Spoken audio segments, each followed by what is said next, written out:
horrible. The future looks bleak. Remember our childhood to get us through the week. We're getting re-enthused. Back to the past and the things we used. We all know that our pasts were great. Escaping the things that today we hate. Getting re-enthused. Getting re-enthused. Getting re-enthused. Getting re-enthused. As it's Christmas, I thought I would do a small kind of video tour of the room. Now, I've done like still pictures of the games room and gone through each of the consoles, but kind of do it this way in a video way, just with a brief description of each one. Now, this will be like really unstable because, sorry for doing that, for showing it unstable by making it really unstable, because I'm doing this on my phone. Mainly because I kind of want to see how my phone does recording stuff more than anything, I'll be honest. But also just because it's a bit easier. Right, so yeah, so this is the games room, which has lots of kind of IKEA partially custom shelving units. Now, it's a total mess, and there's a few Christmas presents kind of hanging around as well. The total mess part is because we designed this and it was kind of like, okay, these are the consoles you've got, we'll design it, then all the wires go around, and then I purchased a ton more consoles. So nothing fits anymore. So it's all a mess and wires are everywhere. I am going to resolve that, but not yet. Yeah, because I might buy more, who knows. Right. So we start over here where we've got some handhelds. So the mighty Atari Lynx, which I still feel is a wonderful handheld. So the first truly colour handheld. Terrible screen, but some pretty amazing games all in all. Underneath here we have the Neo Geo, which is another amazing console, some really good fighters. And this is by far the single best joystick on any handheld, and that includes modern ones. So here we have a Game Boy Color, which is showing up as being much bluer in this screen than it is in real life. Actually the one on the screen is a much nicer colour than the green I've got in my hand. Still, I also got the Game Boy camera in the back there. Doesn't work well because the screen on this is starting to die, as they are wont to do over time. Here we have a Nintendo DS of the slim variety. Underneath that is a 3DS, also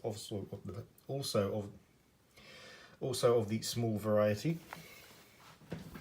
Behind here we have a Game.com, which is awful, just awful, awful.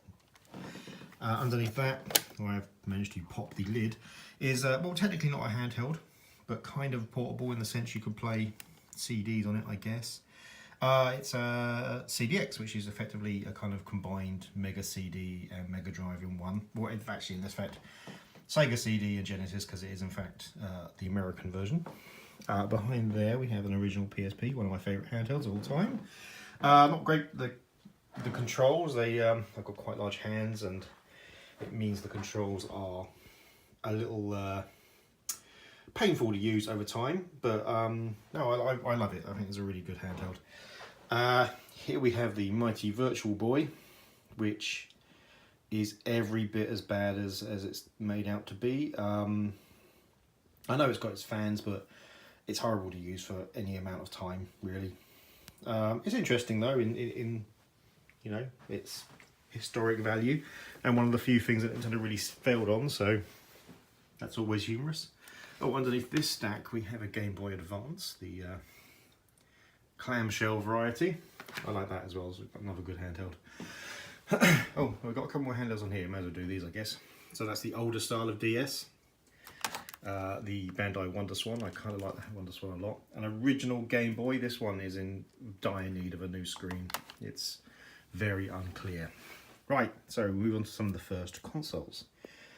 So here we have an Atari 7800. This is fast becoming my daily driver, mainly because well, in terms of Atari, older Ataris anyway. Mainly because I've got far more games for the 7800 than I actually do for the 2600 now. So obviously with this I can play both, whereas with the 2600 I can only play 200 games. Not a huge fan of the controllers though, they're not great, but it's usable. Underneath that we have the Casio Loopy, a console built for girls. Yeah. The main reason it's built for girls are that the games are basically kind of all dressed up doll ones. And once you've dressed your doll up, you can use this thing here to print out a sticker. I've got a sticker actually, I've got one that I tried. So they kind of look like that. Which just, yeah. I'm not going to say any more about that. So this here is the Sega Pico. Just go around there. This is kind of an interesting little machine actually. It's designed to be educational, and effectively the games, which are in huge boxes and are mostly anime related, come as little flip books. So you put the flip book in. I've got this very much upside down, but anyway, that goes in here, and the console works out when you change the pages, and it changes what's going on the screen. And plus you've got this ability to write on this touchscreen and stuff like that. It's all based on Sega Mega Drive technology from what I can work out, just based on the graphics and how basically stuff loads up.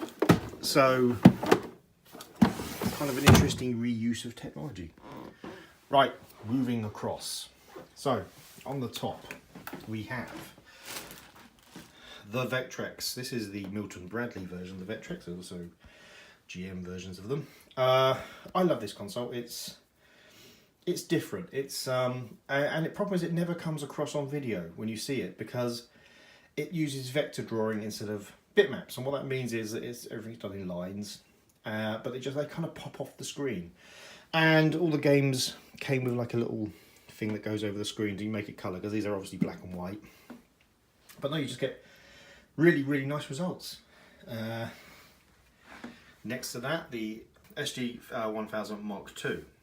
Now this is effectively the pre-runner to the Master System. Wasn't very popular, not really, and obviously never ever got released outside Japan, but like I say, it's the precursor to the Master System anyway, which obviously did get released to relative success in outside of Japan. We'll continue around the back of this one actually.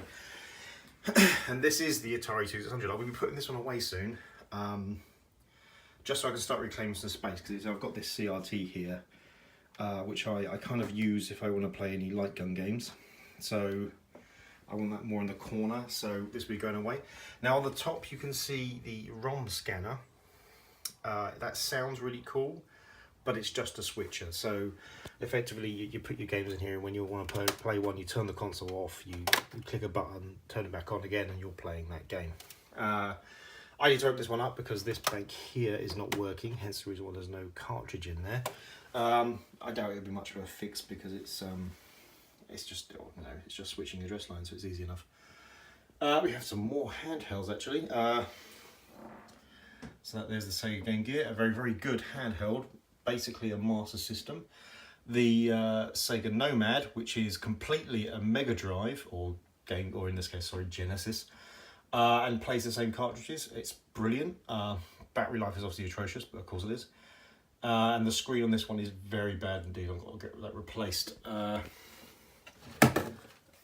This is the PC Engine GT, which is, effectively it's the handheld version of the TurboGrafx PC Engine. It plays the same cartridges, the same hue cards. Again, the screen is not great, but I don't think it was great to begin with, but it's a brilliant handheld. It's one of my favourites. And here's the WonderSwan Colour, the colour version of the WonderSwan we saw earlier. Again, I kind of love this. It's got some okay games. It's not brilliant, but it's got some right games. Right. Oh, down we go. Okay. The Atari Jaguar with a toilet add-on. well, CD drive, obviously. It looks a bit like a toilet. It looks a lot like a toilet, let's be honest.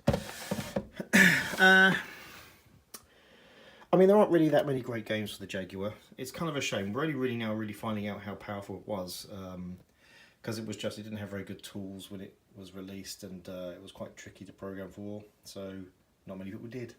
It's a shame. Underneath that, it's the original Xbox. So we can't see the Xbox One because for some reason Microsoft decided to reuse that name. But anyway, that's the original Xbox. It looks American, doesn't it? It really kind of does. It's just that really in your face. Very much like, yep, this is the 3DO. This is not American, although obviously the reference design, shall we say, was made by Trip Hawkins at 3DO Company. And the idea of this, if you haven't heard, I'm sure everyone's heard about the 3DO, but the idea of this was instead of 3DO making consoles, they licensed out the hardware design to lots of other companies and they made their own ones. Now the problem with that being that the way traditional consoles make money are that they make kind of a loss on the hardware, or sometimes it's not so true nowadays, but they make a loss on the hardware and they get all the money back from licensing software. Now, because you couldn't do that, because lots of manufacturers were making the hardware, it meant that the hardware got released for full price, and so it was too expensive and nobody bought it. A good console, actually. A lot of old franchises that we know now started here, like Road Rash and Need for Speed. They kind of started on this, and yeah, they're good versions as well, though. Right,